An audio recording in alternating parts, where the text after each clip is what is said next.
তোমাকে বিশ্বাস করেছিলাম, যা কিছু নিজের ছিল দিয়েছিলাম, যা কিছুই অর্জন উপার্জন।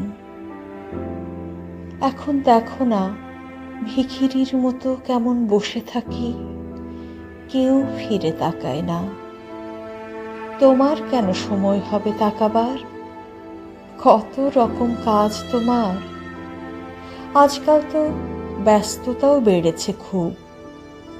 সেদিন দেখলাম সেই ভালোবাসাগুলো কাকে যেন দিতে খুব ব্যস্ত তুমি, যেগুলো তোমাকে আমি দিয়েছিলাম।